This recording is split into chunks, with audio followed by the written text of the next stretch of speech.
Hello, welcome to Old Virginia Homes. As you know, 2026 is the semi-quincentennial, the 250th anniversary of the American Revolution and the independence of the United States. And this year, I'll be using this passport as a guide to visiting the many Old Virginia homes that contributed to making America, and I'll be sharing my journey with you. One of these places is Colonial Williamsburg, and Colonial Williamsburg is one of my favorite places in Virginia to visit. But although today's visit is to a Williamsburg house, the house tour today is not really celebrating one of our founding fathers. As a matter of fact, even though the house was built in the 1700s, what we'll see today is what the house looked like in the 1940s. Yet this house is of vital importance to helping us understand how America was made in Virginia. Join me as we visit Bassett Hall, an old Virginia home in Williamsburg. Let's go. Bassett Hall was built circa 1753 by a member of the Virginia House of Burgesses, Philip Johnson. This is how it looked in 1760. Later, the house was enlarged and named for Burwell Bassett, a nephew of Martha Washington and United States congressman who bought the property in the year 1800. But we're going to fast forward to the early 20th century when Bassett Hall became home to Abby Aldrich and John D. Rockefeller Jr., the richest family in America at that time. In 1926, the Rockefellers and three of their sons stopped in Williamsburg on their way back from visiting Hampton College, now known as Hampton University, a historically black college founded in 1868 as a way to provide education to freedmen. This was a school that the Rockefellers supported.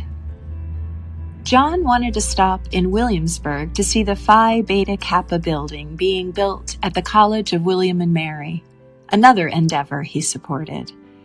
Their tour guide of the historic sites of Williamsburg was the Reverend Dr. William Archer Rutherford Goodwin, the rector of Williamsburg's Bruton Parish Church. It was Goodwin's dream to take Williamsburg back to the way it would have been in colonial times, but he needed a benefactor to make this dream come true. Goodwin had already restored Bruton Parish Church and the nearby George Wythe House, which he used as a rectory.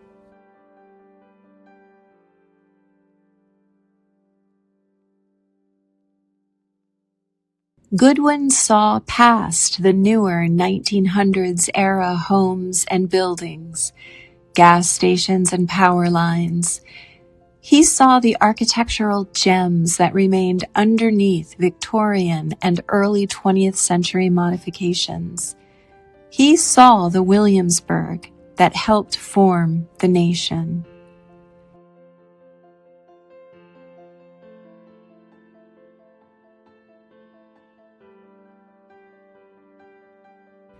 Rockefeller Jr.'s job was to give away the family fortune, which his father had made with the success of Standard Oil. John Jr. was basically the philanthropic arm of the family. When Goodwin first showed the Rockefellers around Williamsburg, it was a soft sell.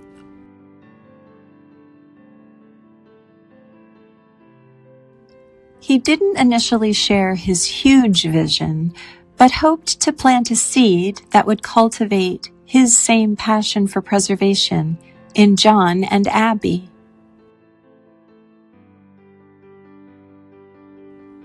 A later visit included a longer tour by Goodwin, in which Goodwin shared his dream for Williamsburg. After some thought, John offered to finance architectural plans for this dream, but committed to no more than that. John's one condition was that his name as benefactor be kept anonymous.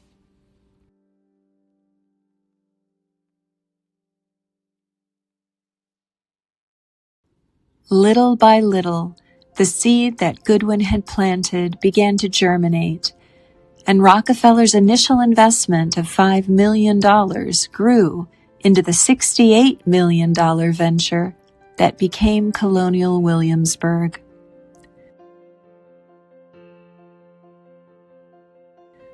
Rockefeller later recalled, "It was with a feeling of very real reverence, as though we were walking on hallowed ground, that my associates and I entered upon the task of restoring the Williamsburg of earlier days."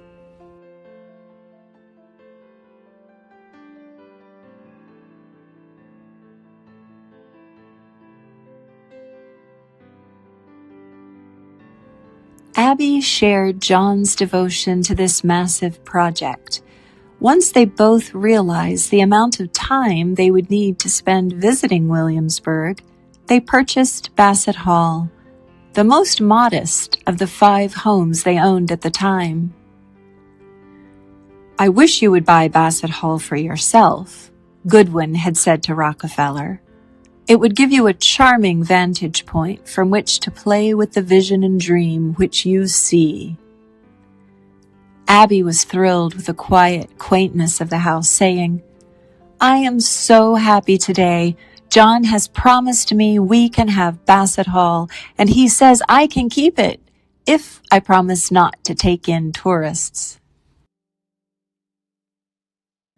Those tourists eventually would stay at the Williamsburg Inn, a project completed in 1937, spearheaded by Rockefeller and drawing inspiration from the town's original architecture. Bassett Hall and 3 of its original outbuildings sat on 585 acres, tucked away at the end of a tree-lined drive. The house had been purchased from 2 elderly sisters in a deal that allowed them to remain tenants for life. However, in 1930 the house caught fire, damaging the roof and some of the second-floor interiors. The sisters moved next door to Bassett Hall Cottage while the house was being renovated, and decided they liked it there, trading their life tenancies for that smaller property. The Rockefellers not only repaired the fire damage, they also added a wing onto the back, where modern bathrooms, the kitchen, a guest room, dining room, and servants' quarters would be housed. This kept the original portion of the home intact.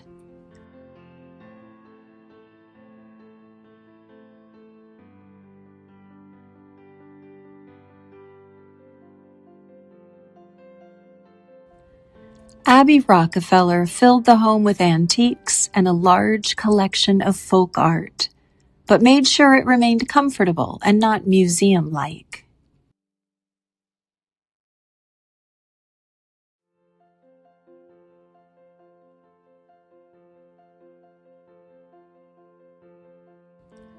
Insight into John and Abby Rockefeller's 47-year partnership can be seen through correspondence. John would refer to his trust in Abby's judgment of projects with comments such as, "Mrs. Rockefeller heartily concurs," or "Mrs. Rockefeller and I did not feel." In turn, Abby's devotion to John shows in a letter she wrote to her youngest son, saying, "I am happy and contented wherever your father happens to be.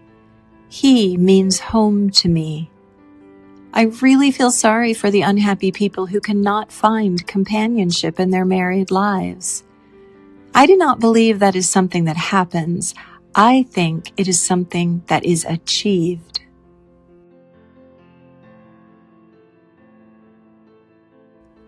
Abby died in 1948. John died in 1960. The Rockefeller family bequeathed Abby and John's beloved Bassett Hall and its grounds to Colonial Williamsburg in 1979. As I mentioned before, visiting Bassett Hall is unlike visiting the other sites in Colonial Williamsburg, but it is so charming in its own way. It is set apart from the other historic sites, and instead of immersing us in the 1700s, the interpretation of this special place puts us smack dab in the early to mid 20th century, but for good reason. It helps us to better understand the people who were instrumental in creating the time capsule that is Colonial Williamsburg. From the plans laid out on the dining room table, to the folk art hanging on the walls, and even that warm vintage kitchen, you become aware of a different side of the Rockefeller name, and you get a real sense of the dedication of Abby and John Rockefeller and the Reverend Dr. Goodwin.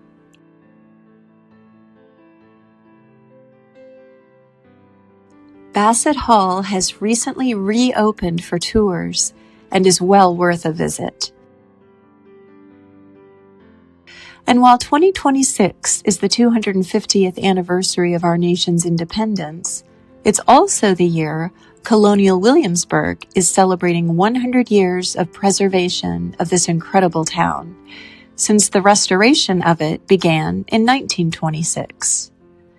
Today, Colonial Williamsburg maintains more than 600 buildings, 89 original and 515 reconstructed.